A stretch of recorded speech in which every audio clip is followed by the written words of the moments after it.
सपने सभी के होते हैं, पर उनको पूरी करने की क्षमता बहुत ही कम लोगों में होती है। बड़े घर के लोगों को सपनों का मूल्य नहीं पता, क्योंकि उन्हें उन सपनों को पूरी करने की जरूरत ही नहीं पड़ती। वही गरीब के सपने तो सपने ही रह जाते हैं।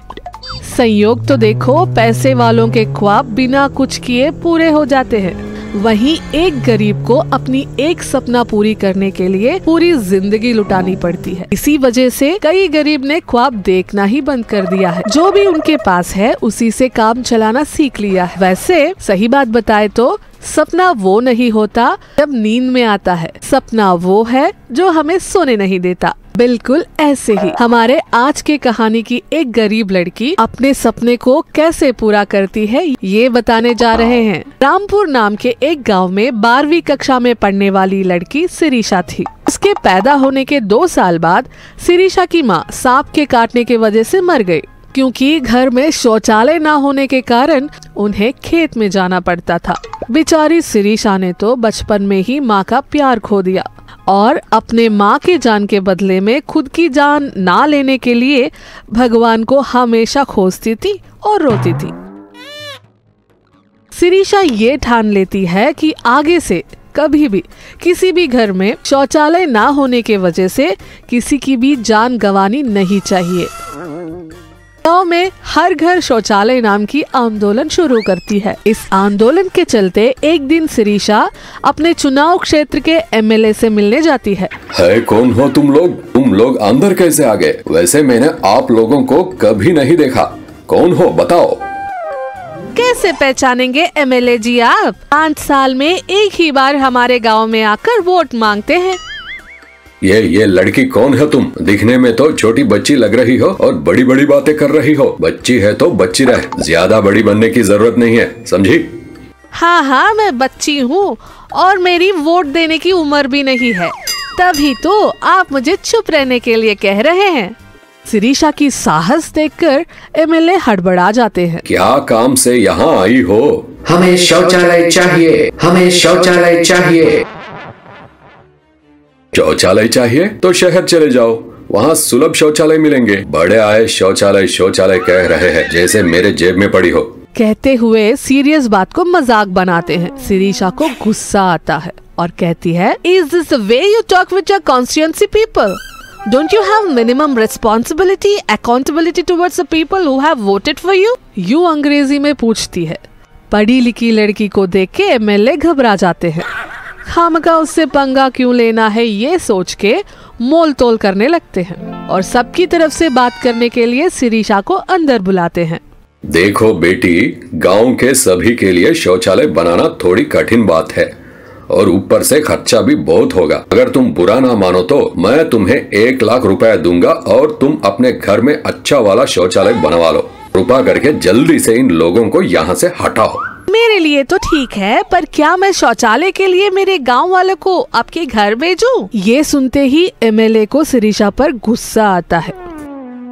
ए लड़की, बच्ची है, पढ़ी लिखी और समझदार है समझ के छोड़ रहा हूँ, नहीं तो सारे गांव के लिए मांग रही हो ना? देख लेना, तुम्हारे गांव में एक भी शौचालय बनने नहीं दूंगा। तुम्हारे गांव से तो सिर्फ 500 ही वोट है, ये जाएंगे भी तो हमें फर्क भी नहीं पड़ता। निकल जाओ तुम सब यहाँ से, अभी इसी वक्त निकल जाओ। यूं गुस्से से एमएलए शिरीषा और उसके गांव वालों को वहां से भगा देते हैं। निराश होकर सब वहां से अपने गांव चले जाते हैं। फिर भी शिरीषा ने अपनी प्रयास नहीं छोड़ी। इस बार शिरीषा पहुंचती है शहर के एक फैक्ट्री में जो शौचालय के कमोड बनाते हैं। हेलो मैम, कहिए क्या चाहिए आपको? हमें 100 बाथरूम कमोड। शिरीषा अपनी बात पूरी ही करने वाली होती है, तभी एक ही बार में आपको 100 कमोड चाहिए? आप यहीं रुकिए, मैं अभी मेरे मैनेजर को बुला दूंगा। बैठिए, पहले आप कूल ड्रिंक तो पीजिए। अरे नहीं, मेरी पूरी बात तो सुनो आप। अरे मैडम जी, मैं कूल ड्रिंक ले आता हूँ, हमारे मैनेजर सर भी आते ही होंगे। कहते हुए वहाँ से वर्कर चला जाता है। इतने में ही फैक्ट्री मैनेजर शिरीषा के पास आ ही जाते हैं। हाँ बोलिए मैडम, आप कौन से स्टाइल की चाहिए आपको, इंडियन या वेस्टर्न? अरे मैनेजर साहब, मैंने अपनी पूरी बात कहा ही नहीं। मेरे वर्कर ने मुझे सब बता दिया है। हमारी फैक्ट्री नुकसानों में है। आपने हमारे पास 100 कमोड का ऑफर ले आए। आप तो हमारे लिए देवता है, देवता। मैनेजर साहब, पहले आप मेरी पूरी बात तो सुनिए। मेरा नाम शिरीषा है। मैं रामपुर गांव से आई हूँ। हमारे गांव में किसी भी घर में शौचालय नहीं है और पैसे ना होने के वजह से बना भी नहीं सकते हैं और कोई भी हमारी मदद भी नहीं कर रहा है, ना नेता ना सरकार। तो हम क्या करें? आपके फैक्ट्री में मैन्युफैक्चरिंग के वक्त जो कमोड टूट गई हो या किसी काम के नहीं हो, आप हम गांव वालों को दे सकते हैं। हम उन्हें हमारे गांव के शौचालय बनाने में इस्तेमाल करेंगे। इससे आपकी बड़ी मेहरबानी होगी। उसके बाद मुझे नौकरी से निकाल देंगे। अरे जाओ अम्मा जाओ। आपके इस बेकार ऑफर के लिए एक कुर्सी और कोल्ड ड्रिंक। सुबह सुबह अजीब ग्राहक मिली। क्या आप एक बार अपने ओनर से बात कर सकेंगे प्लीज? जाओ यहाँ से। ये सब ऐसे मुफ्त में नहीं मिलेंगे। हमारे नौकरी चली जाएगी। कृपा करके जाओ यहाँ से। ऐसे कहते हुए शिरीषा को फैक्ट्री से निकाल देते हैं। निराश होकर शिरीषा अपने गांव पहुँचती है, लेकिन वहाँ गांव के सभी लोग खुशखबरी के लिए इंतजार कर रहे थे। आम का क्या हुआ बेटी? क्या वो देने के लिए राजी है?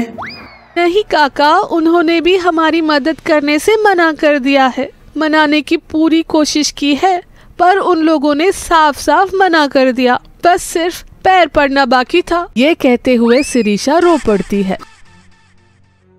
रो मत बेटी, जाने दो बेटी। हमारे नसीब में बस यही लिखा हुआ है। ये कहते हुए गांव वाले दुखी हो जाते हैं, पर शिरीषा अपने आप से किए गए वादे को याद करके गांव के लिए कुछ न कुछ करने की ठान लेती है। अपनी माँ की तरह किसी और की मौत न हो, यही हर वक्त शिरीषा के मन में रहता है। नींद भी नहीं आती। ऐसे सोचते हुई लेटी शिरीषा के मन में एक आइडिया आता है। अगली सुबह शिरीषा गाँव के सभी लोगों को एक जगह बुलाती है, एक एक मौका देके अपनी पीड़ा बताने के लिए कहती है और उन लोगों के बातों का वीडियो बनाती है। सभी लोग एक एक आगे आकर अपनी अपनी पीड़ा बताते रहते हैं। अरे आदमी तो किसी भी जगह चले जाते हैं, चाहे वो खेत हो, तालाब हो या फिर कहीं भी। हम औरतों का क्या हमारी कोई इज्जत नहीं? आधी रात को खेत जाने में बहुत डर लगता है साहब।